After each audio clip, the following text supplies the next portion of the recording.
Double dollar sign inside. That's right, Black Malone. We right here chilling, nigga. YouTube, Cool Out Sports, fool. Good look. If you, yeah. Hey, talking about man, like the food sports people. All right, thanks. Yep.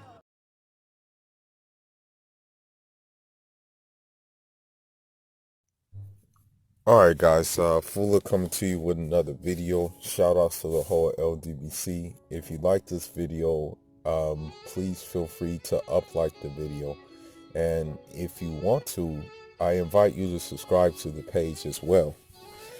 Now, you know, I said I was going to do like a fight video recap on all the fights that took place this weekend. You know, like even the like lesser fights, like even Miguel Burchett's fight against Jason Sosa and things like that.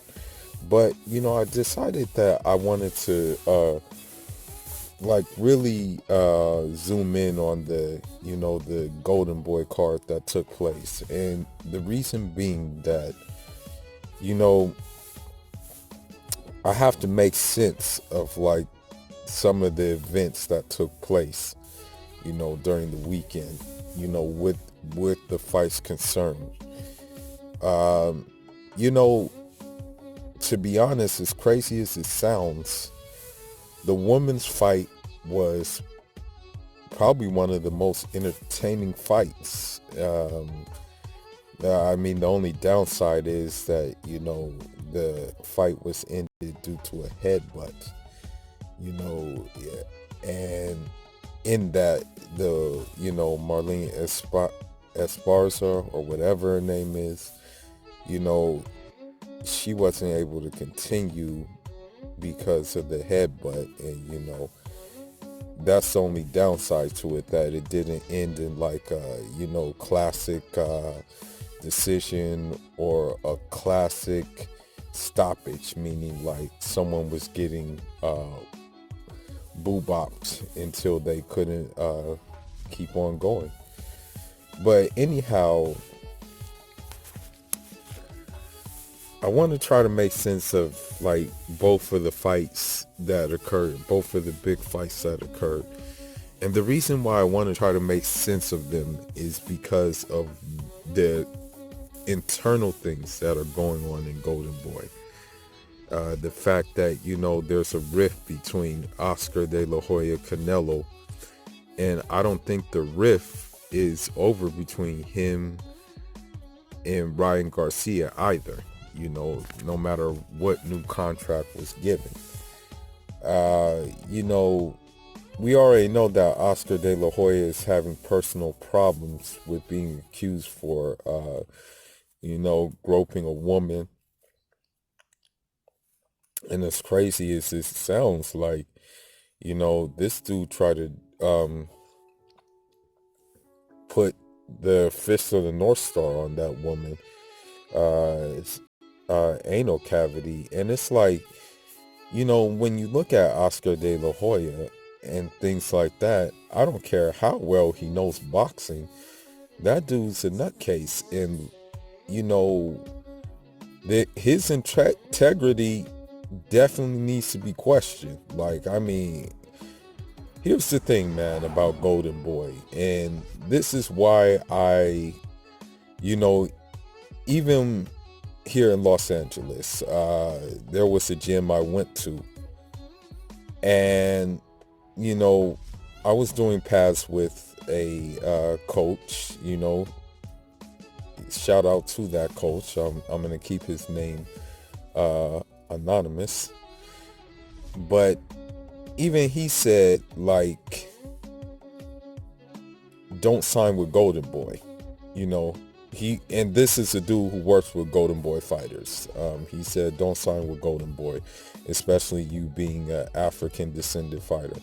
He's like, I know, like, people have been talking to you and stuff like that, been in your ear and stuff, and he's like, don't sign with them. Yeah, I said, I'm already knowing, bro. Trust me, I'm already knowing. And that's just what it is. You know, it's a shame that, like, Golden Boy is sitting on talent and was sitting on talent for a minute. when you look at the guys who came through Golden Boy, you had dudes like Jamel Charlo, who was on Golden Boy. You had Luis Ortiz, who was on Golden Boy. You had Landy Lara, who was on Golden Boy. You had a lot of dudes who were on Golden Boy, and you wouldn't even know because of how this guy moves. So, in essence, you might as well call Golden Boy Promotions like basically, and I know people are gonna get offended and stuff like that, but you might as well call Golden Boy a promotional company that is catered towards Mexicans. That's just the reality. Those are the fighters who are going to get the preferential treatment. I mean, we kind of see it with Jaime Munguia to a smaller extent, and we kind of see it with Ryan Garcia happening more and more. And of course, their golden goose is Canelo. But the reason why I want to make sense of this is for the simple fact that there is trouble in paradise with the Golden Boy Promotions. I mean, we already know that they're going through some stuff. Canelo is not happy. And I don't think Ryan Garcia is happy either. But I think in order to make them happy, that some things went down during the weekend. And the first thing is with that Ryan Garcia fight versus Duno. I watched a replay of that hit. And that's the one thing I noticed too. They really didn't do a replay of him in that TKO. And when they did do a replay, it was in fast motion. But when I did a replay and that thing was in slow motion, I noticed that the shot that Ryan Garcia threw only grazed dude's head. It didn't even hit dude cleanly. You didn't even hear the contact from the glove to the head. And when I slowed it down, I noticed, hey, wait a minute. Dude just fell down. Dude just pretty much fell down from wind or something like that. So I'm like, huh. And in order to give, them the benefit of the doubt, I'm thinking in my head, well, maybe maybe something happened in there. Maybe he just collapsed. Maybe that's what I'm thinking, is that he just collapsed or something. I tried to give him the benefit of the doubt. I just said, well, maybe he collapsed before he got hit, Because at the end of the day, people come on this channel and say, oh, you're biased. You just like the Al Heyman stable, and you just like you just like Boo Boo Andrade, and you just this, that, and the other. So I try to be objective as possible, because I do it for my benefit of the doubt, and for me to truly attack things from different angles. And that's the only reason why I do it. I don't do it based on what other people say, But anyhow, I found that questionable. But then I look at this Canelo Kovalev fight, right? And I ask myself, okay, well, I had a couple of questions for myself in regards to this fight. You know, the first question I really had was like, okay, well, you know, why isn't Kovalev like getting a full training camp? I mean, he just had a tough fight with Anthony Yarde, in which almost saw him getting stopped, in which almost saw his coach throw in the towel. And the only reason why the towel wasn't thrown in is because Kovalev said he wanted to go a little bit more, and Anthony Yarde just gassed out, which pretty much ended the fight. You know, I mean, that's what really did it, was, you know, Anthony Yarde gassing out. And the problem with Anthony Yarde, which he didn't do, and I don't get why his trainer did these methods in training. Like, this made no sense to me. But his trainer, basically, they didn't do no sparring. I mean, I can't, you know, I can't speak on his trainer's methods, but wouldn't that be like, wouldn't sparring like 15 rounds be a means at gaining more stamina in order for you to last those later rounds, in order for you to take him into deep waters? But I guess not. But anyhow, you know, Kovalev didn't have really time to like really recover from that fight. And that fight took a lot out of him.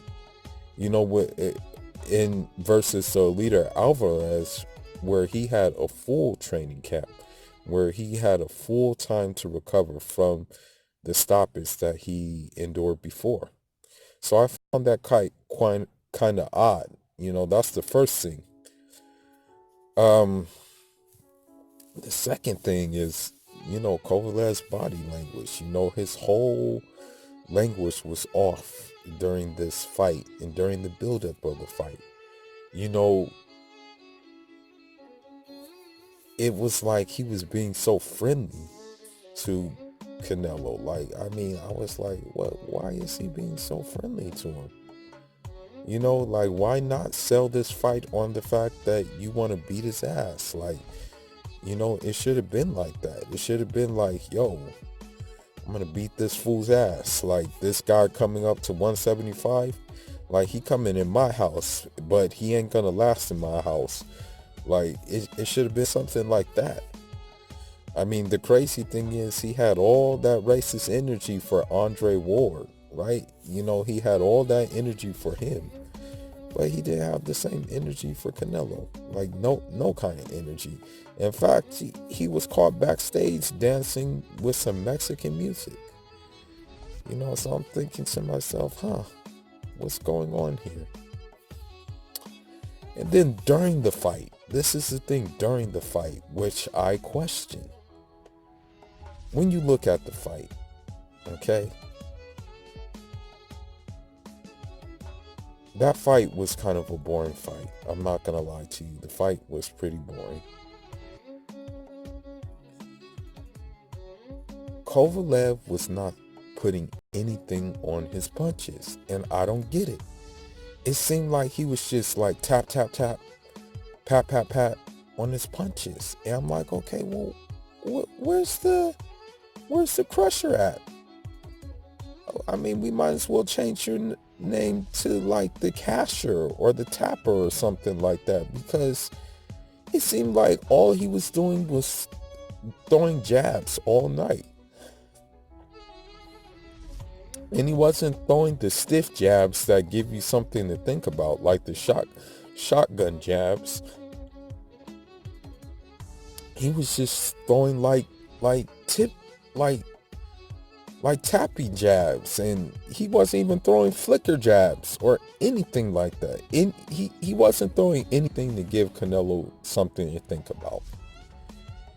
And on the flip side, all Canelo was doing was just marching forward with a high guard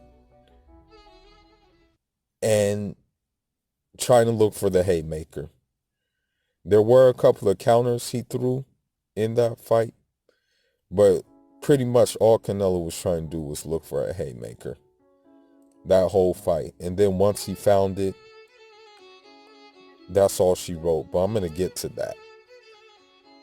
But from watching that fight, another thing I wondered was when Kovalev finally got knocked out. For me, it just looked too dramatic. It just looked overly dramatic how he got knocked out. It was like, when I look at it, it was like he tried to sell the knockout to us. And something just didn't sit right with me with that knockout. You know, there was just something that really didn't sit right.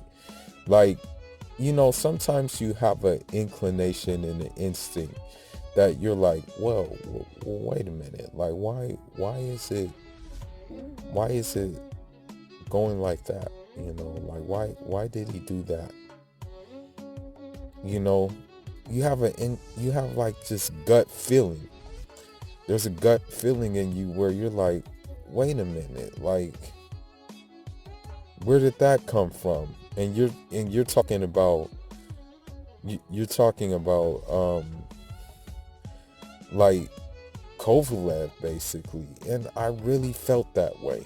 Honestly, I really felt a way where I'm like, where the hell did this come from? You know?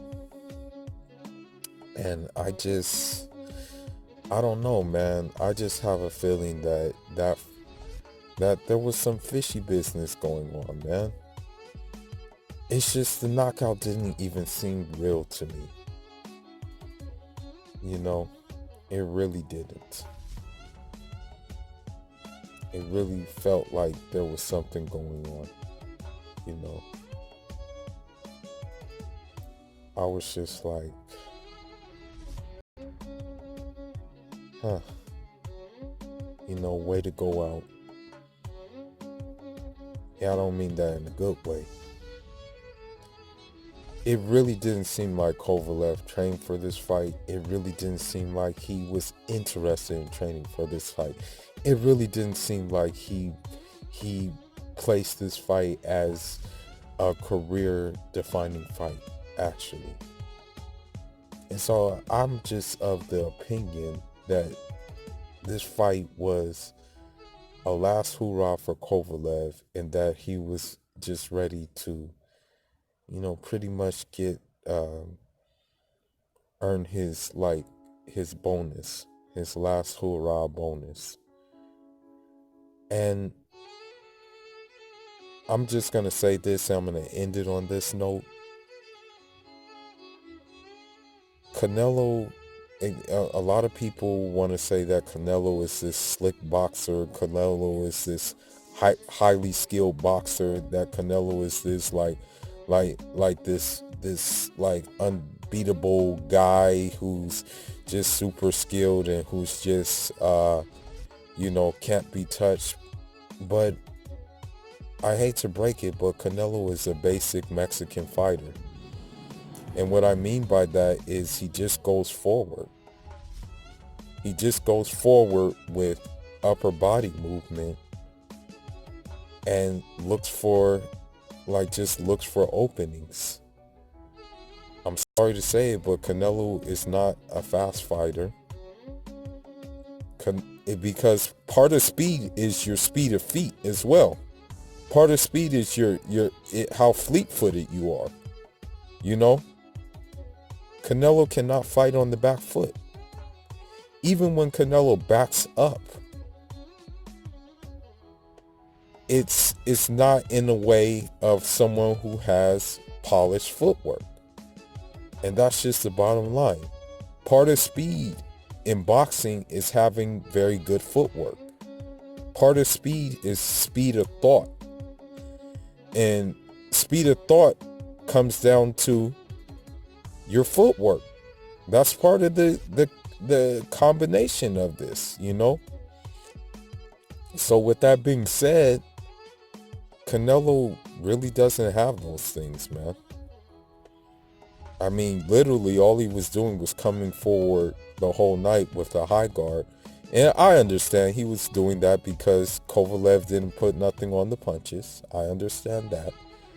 But what I'm alluding to is if Canelo gets in there with a skilled fighter with footwork who has hand speed and also who has the will to win and is not just gonna like just throw in the towel and just toss it and say, I'm cashing out, big payday, I don't care if this tarnishes my record. If he fights a dude like that, then he's gonna have his work cut out for him. And I would lean towards the dude who has something to prove. And so if he fights an Andrade who has footwork, hand speed, athleticism, length, boxing IQ, is not going to just stand there and trade with him. And even if he does stand there and trade with him, there's still going to be some slipping and dipping involved. Or if he fights a guy like Bivol, or if he fights a guy like Better Beef, who, although Better Beef does crack, he can box too, and he would probably box him before he cracked him. Then it's not gonna be another fight like that. It's definitely not gonna be that, because I mean, you have to listen to Canelo's trainer. Canelo's trainer even said he picked Kovalev because they knew that they can beat him. So what happens when they're in there with a guy that they don't know they can beat? Yeah, I don't think they're going to put Canelo in that line of file. I don't think they're going to put Canelo in the field where, there's gorillas in ape mode, because quiet as it's kept, Canelo ain't no gorilla. That dude's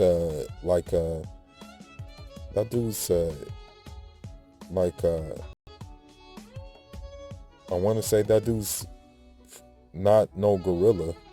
He's like a chipmunk, basically, and that's just real. I mean, he took the lowest hanging fruit and capitalized on it to get the belt, But best believe that he's not gonna fight any of those other 175 pounders, and I don't think he's gonna fight anybody at 168. I mean,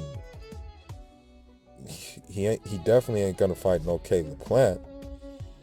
I doubt if he fights Callum Smith even, But anyhow, man, that's all I got. I don't see him dropping down to 160 again. I just see him staying there at 175, but I don't know who he will fight there.